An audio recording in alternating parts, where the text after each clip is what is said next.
नमस्कार, मैं हूं आकिब जावेद और आप देख रहे हैं द बॉस न्यूज। अभी मैं सासा जिले के नगर परिषद सिमरी बख्तियारपुर के रंगनिया वार्ड नंबर 14 में मौजूद हूं और यही वो छठ घाट है। पहले देख लीजिए, यही वो पोखर है जिसमें काम होना है, छठ घाट का निर्माण होना है और यही छठ घाट का निर्माण हो रहा है जिसको आप देख रहे हैं। इसी का मामला है जिसमें मैं आपको बता दूं कि गैलेक्सी कंप्यूटर के द्वारा जो है ये लिया गया है। इसके संवेदक जो है बताया जा रहा है कि जुनैद जी हैं, जो सहरसा के रहने वाले हैं। और मैं आपको साफ तौर पर बता दूं कि इसमें क्या क्या अनियमितताएं हैं। मैंने आपको कहा था कि सबसे पहला अनियमितता तो ये है कि जो बिहार सरकार, भारत सरकार, गवर्नमेंट जो है टाटा, सेल, विजय और श्याम स्टील से जो अपना व्यवस्था बनाया था उसको वही छड़ इस्तेमाल करना था। आपको मैं साफ तौर पर बता दूं कि एस्टीमेट में साफ तौर पर लिखा हुआ है कि श्याम स्टील, टाटा, विजय वगैरह का छड़ इस्तेमाल करना है, जो भारत में सबसे बेहतरीन छड़ है। लेकिन यहाँ पर लोकल छड़ का इस्तेमाल किया गया है, लोकल सरिया का इस्तेमाल किया गया है। पैसा बचाने के लिए, पैसे का बंदरबाट करने के लिए लोकल छड़ का इस्तेमाल किया गया है। इसमें मगध का छड़ लगाया गया है। अब आप सोच सकते हैं कि इन लोगों की मानसिकता, यानी कि जो ठेकेदार है उनकी मानसिकता क्या होती है। और सबसे पहली बात तो यह है कि ठेकेदार भी ऐसे ऐसे ठेकेदार होते हैं, इनके पास खुद का सारा व्यवस्था होता है और ये खुद ही लगाते हैं और खुद ही पैसे कमाते हैं। तो सबसे बड़ी बात यह है कि जब ब्रांडेड छड़ और सरिया लगाना था तो लोकल छड़ क्यों इस्तेमाल हुआ और किसकी अनदेखी हुई। इसमें एई साहब कहाँ थे? एई साहब को सरिया का पूरा जिम्मेदारी होता है। ये सरिया जब बांधा जाता है, यहाँ पर जाल बनाया जाता है, तो एई साहब का रहना बहुत जरूरी होता है। एई साहब देखते हैं कि कितनी दूरी पर क्या छड़ बांधा जा रहा है, कितना बांधा जा रहा है, नहीं बांधा जा रहा है। एस्टीमेट के हिसाब से जो छड़ का इस्तेमाल करने के लिए बोला गया उनमें से कोई छड़ लगा है कि नहीं लगा है। लेकिन यहाँ बिल्कुल इसके विपरीत है। ये साहब सिर्फ और सिर्फ सहरसा में बैठ करके अपना काम करते हैं और वहाँ इनको फोटो चला जाता है, वहीं से वो सारा काम कर करके अपना व्यवस्था बना लेते हैं। अब बात आई दूसरी बात, ये है कि ये योजना तकरीबन 79 लाख रुपए का है। 79 लाख रुपए में ये सीढ़ी बनना है, सीढ़ी नुमा बन करके ऊपर तक जाएगा। मैं आपको तीसरी बात ये बता देता हूँ कि यहाँ पर जो पाइलिंग होना था, ये जो पाइलिंग होना है, इस पाइलिंग में तकरीबन 2 फीट 1 इंची जो है नीचे जाल बनाना है, लेकिन वो नहीं किया गया है। बस ऐसे ही इसको, जो कि इसको 10 फीट करना था, ये 8 फीट का है। ये इसके नीचे जाल देना था, नीचे में 2 फीट का, वो भी नहीं दिया गया। सिर्फ और सिर्फ इस सरिया को काट करके ये डाल दिया गया है, पाइलिंग कर दिया गया है। इससे कोई लेना देना नहीं है, इसमें क्या होना है नहीं होना है। सबसे बड़ी अनियमितता तो ये है। तीसरी बात पर हम आते हैं कि यहाँ पर ये जो आप देख रहे हैं, ये किनारा जो बना हुआ है, यहाँ पर पानी आपको दिख रहा होगा। यहाँ से लगभग 2.5-3 फीट का दूरी है। आप यहाँ से वहां तक देख लीजिए कि पानी कहाँ है। आप यहाँ देख लीजिए, पानी की दूरी देख लीजिए और इस घाट की दूरी देख लीजिए। सरकार ने उस एस्टीमेट में साफ तौर पर पानी निकालने का भी अलग पैसा दिया है। पानी निकालने का तकरीबन 4-4.5 लाख रुपया दिया है कि जब आप इसकी खुदाई करिएगा तो यहाँ पानी निकलेगा और पानी निकालने के लिए उसको आपको पैसा दिया जाता है। ये पैसा भी इन लोगों ने खा लिया। तीसरी बात के बाद अब आते हैं चौथी बात पर। चौथी बात ये है कि इन लोगों को ये घाट का निर्माण वहां से करना था और इसको नीचे करना था, यानी कि पानी के स्लोप में करना था। जहां से पानी है वहीं से इसको बराबर करना था। उसका मिट्टी निकालना था। मिट्टी निकालने का भी पैसा 3-3.5 लाख रुपए जो है सरकार उसमें ऐड किया है, उस एस्टीमेट में शामिल है।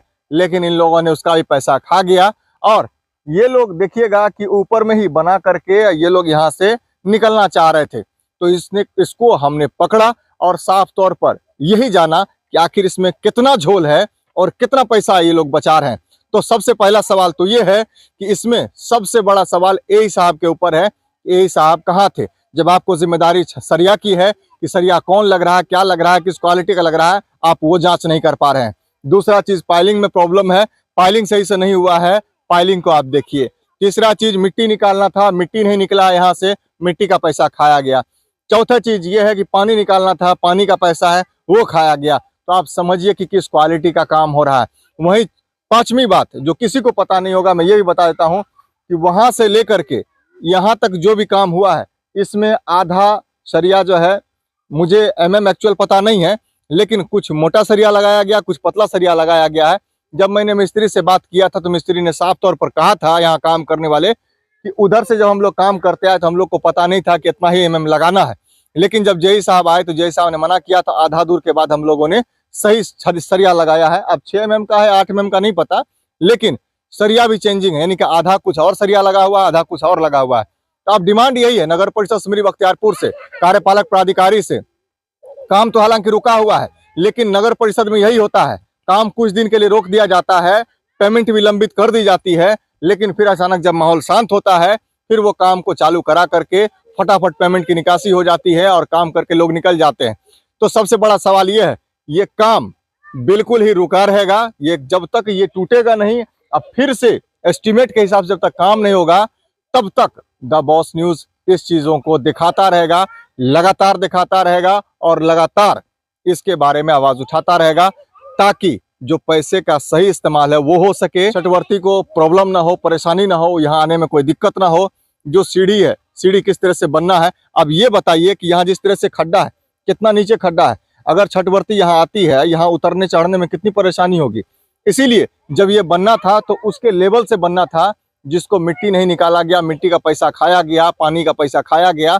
अब सबसे बड़ा सवाल यह है नगर परिषद के ऊपर कि आखिर नगर परिषद किस तरह से आंख मूंद के काम करती है और किसके इशारे पर काम करती है। एई साहब कैसे काम करते हैं, जेई साहब कहाँ एस्टीमेट बनाते हैं, स्थल को देख करके बनाते हैं, नहीं बनाते हैं, क्या करते हैं, नहीं करते हैं, मुझे तो समझ के बाहर की बात है।